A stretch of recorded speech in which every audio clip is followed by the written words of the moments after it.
Hello friends, हम start करने जा रहे हैं रेग्रेशन की प्रॉपर्टीज ऑफ रेग्रेशन। यहाँ पे सबसे पहला प्रॉपर्टी है the regression coefficient remain unchange due to shift of origin but change due to a scale. अब क्या होता है, सपोज कीजिए x हो गया, तो x को मैंने x माइनस ए कर दिया, तो चेंज ऑफ ओरिजिन कहा जाता है, इसको चेंज ऑफ ओरिजिन कहा जाता है, ओरिजिन। अब इसको चेंज ऑफ ओरिजिन कहते हैं, तो इसके कारण जैसे y है तो y माइनस बी कर दिया, कुछ घटा दिया, तो इसको भी चेंज ऑफ ओरिजिन कहा जाता है। तो ऐसे करने से रेग्रेशन कोफिशिएंट पे कोई फर्क नहीं पड़ता, ऐसे करने से रेग्रेशन कोफिशिएंट पे कोई फर्क नहीं पड़ता। लेकिन उन्होंने फिर कहा अगर इसको p से डिवाइड कर देता, अगर इसको q से डिवाइड कर देता है तब फर्क पड़ता है, तब फर्क पड़ता है। वो कैसे फर्क पड़ता है, तो उन्होंने कहा कि R Y X equal to R, यहाँ पे इसको u मान लीजिए, इसको आप v मान लीजिए, तो आर भी u हो जाएगा, आर भी u हो जाएगा, भी u। अब इसमें डिफरेंसेस क्या है देखिएगा, नीचे x बाद में x है ना, तो x वाली यहाँ पे क्या है, p है ना, x वाली यहाँ पे p है, तो यहाँ पे p से डिवाइड हो जाएगा, p से। y पहले है ना, तो न्यूमरेटर में चला जाएगा, ये न्यूमरेटर इसका न्यूमरेटर में चला जाएगा, इसका क्या हो जाएगा, डिनोमिनेटर में जाएगा, तो यहाँ इसका q हो जाएगा, q हो जाएगा। तो इसको कहते हैं चेंज ऑफ स्केल। जब डिवाइड करते हैं तो चेंज ऑफ स्केल हो जाता है। ये p हो गया और ये सॉरी ये आपका p हो गया, ये आपका q हो गया, चेंज ऑफ स्केल। तो इसीलिए आपसे कहा गया कि x u और ये आपका v है, तो इस रेशियो में चेंज होता है। अब देखिएगा B X Y equal to क्या लिखेंगे, तो यहाँ पे x वाला कौन सा है, तो u है, तो u y वाले क्या है, v है। अब यहाँ पे डिवाइड करेंगे तो y कौन सा है, y के केस में q है ना, तो यहाँ q हो जाएगा, x कौन सा न्यूमरेटर वाला जाएगा, x कौन सा है p है ना, तो यहाँ पे p हो जाएगा। तो दिस इज द वे, ठीक है ना। तो ये प्रॉपर्टी आपको समझना पड़ेगा। ये वाला है क्या, यहाँ हो जाएगा, ये वाला न्यूमरेटर में हो जाएगा, बाद वाला डिनोमिनेटर और पहले वाला न्यूमरेटर में हो जाएगा, ठीक है। ये दूसरा है आपको कि रेग्रेशन हमेशा इससे पास करता है। जैसे मैंने आपसे बहुत बार बताया, ये इक्वल टू बी एक्स जब आता है ना, तो एक्स बार और वाई बार पॉइंट से पास करता है, तो इसीलिए हम इसको कैसे लिख सकते हैं, Y bar equal to A plus B X bar लिख सकते हैं। ये जैसे x minus X equal to A plus B Y है ना, तो ये x बार और y बार से पास करता है, तो इसको कैसे लिख सकते हैं, x equal to A plus B Y, जो मैंने पहले यूज करते हुए आ रहे हैं, ठीक है ना बेटा। अब लास्ट जो है वो बहुत इंपॉर्टेंट है, ये वाला प्रॉपर्टीज। अब देखिएगा हमें क्या करनी है, B X Y coefficient of correlation, standard deviation of x, standard deviation of y, B Y X, यहाँ पे coefficient of correlation, standard deviation y, standard deviation x, ये होता है। तो ये फर्स्ट हो गया और ये आपका इक्वेशन सेकेंड हो गया। अब आप देखिएगा B Y X equal to क्या लिख सकते हैं, R standard deviation x, standard deviation y, R standard deviation y, standard deviation x। तो ये वाली पार्ट इससे कट जाएगा, ये वाली पार्ट इससे कट जाएगा, तो B Y X equal to R, X square हो जाएगा आर आर, तो आर इक्वल टू क्या हो जाएगा, root under B Y X, यहाँ पे प्लस माइनस होता है। अगर ये और ये दोनों नेगेटिव है, दोनों रेग्रेशन इक्वेशन यदि नेगेटिव में है, दोनों रेग्रेशन इक्वेशन यदि नेगेटिव में है, तो ये आपको नेगेटिव होगा। अगर ये दोनों पॉजिटिव है तो ये आपको पॉजिटिव होगा। अगर दोनों जिस साइन में होगा उसी साइन में ये होगा, ठीक है ना, बात सही है ना। अब कहेगा अपोजिट साइन वाला वेरीफाई नहीं होगा, अपोजिट साइन वाला वेरीफाई नहीं हो सकता है।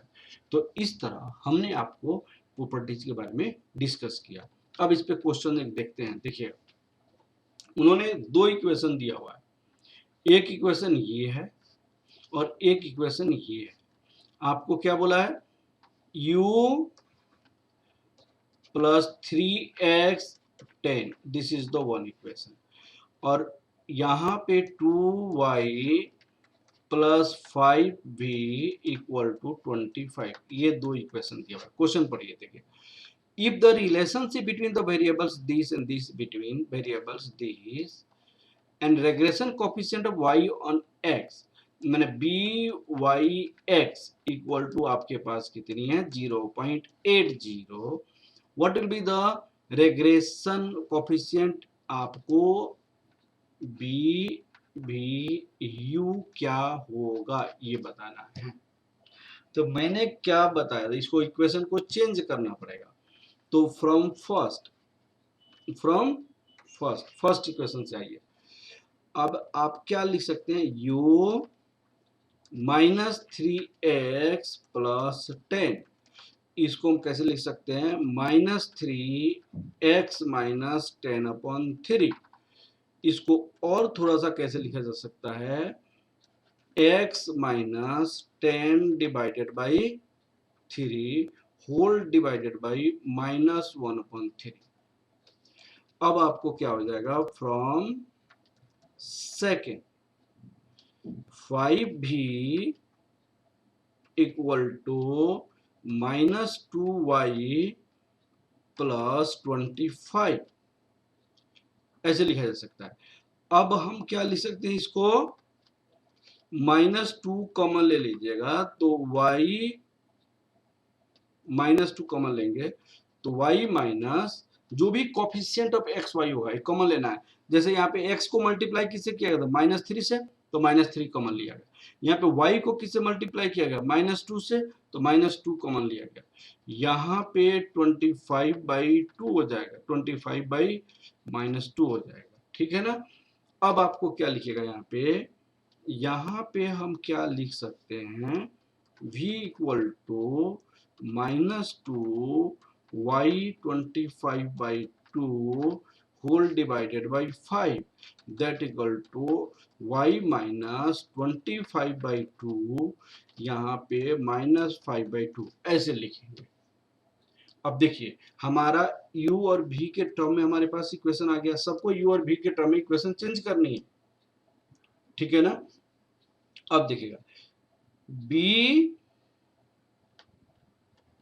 y x इक्वल टू, हमें क्या लिखनी है, यहाँ पे b y को किससे है, y यहाँ पे है, y यहाँ पे v है, तो b भी x बाद में है, तो x इसमें है, तो u है। यहाँ पे डिवाइड करोगे, यहाँ पे डिवाइड करोगे, किससे डिवाइड करोगे, अब देखो आप किससे डिवाइड करोगे। यहाँ x किसका नीचे है, x में नीचे ये है, तो इसे डिवाइड करोगे, -1/3, ये आपको डिनोमिनेटर में जाएगा और इसका जो होगा नीचे वो न्यूमरेटर में, तो -5/2 अल्टीमेट ये क्या होगा, B Y X equal to minus minus से कैंसिल होगा, 5/2 1/3 बी भी यू, ऐसे हो जाएगा। तो आप पहले से सीखे हुए हैं कि a upon B upon C upon D होता है, तो ये सबसे ऊपर चला जाता है, इससे मल्टीप्लाई हो जाता है, तो a into D B into C होता है। तो इसको कैसे लिखेंगे, बी वाई एक्स, तो 5 into 3 divided by 1 into 3 B भी वाई, तो B Y X equal to क्या लिखेंगे यहाँ पे, B Y X equal to, यहाँ मल्टीप्लाई करेंगे तो 15 डिवाइडेड बाई यहाँ पे 2 है, यहाँ पे 2 1 इंटू 2 यहाँ पे है, तो आपको क्या हो जाएगा यहाँ पे 15 divided by 2 B U V, B V Y, यहाँ पे वी यू लिखेंगे, वी यू। तो बी वाई एक्स, यहाँ पे क्रॉस मल्टीप्लाई करेंगे तो ये हो जाएगा, तो बी भी यू। अब 2/15, यहाँ पे 15, यहाँ पे ये देखिए बी वाई एक्स। अब यहाँ पे क्या लिखेंगे, देखिए बी वाई एक्स कितना है, बी वाई एक्स आपको बुक में दिया हुआ था, बुक में आपके पास दिया हुआ था, कितना था 0.8, तो यहाँ पे लिखेंगे 0.8, तो 1.60 डिवाइडेड बाई 15, ये आंसर हो जाएगा। तो B U equal to 16 divided by 150, तो ये आंसर आना चाहिए 16 डिवाइड 150, तो 0.10667। अब देखिए इन्होंने कैसे निकाला है, ये लिखा है, तो ये आपको इस फॉर्म में लिख दिया है, ठीक है, कोई बात नहीं है, हम भी यहाँ पे 8/75 लिख देंगे, ठीक है। तो इस तरह हम क्या करते हैं, इसको कंप्लीट करते हैं, ठीक है बेटा, ओके, थैंक यू क्लास।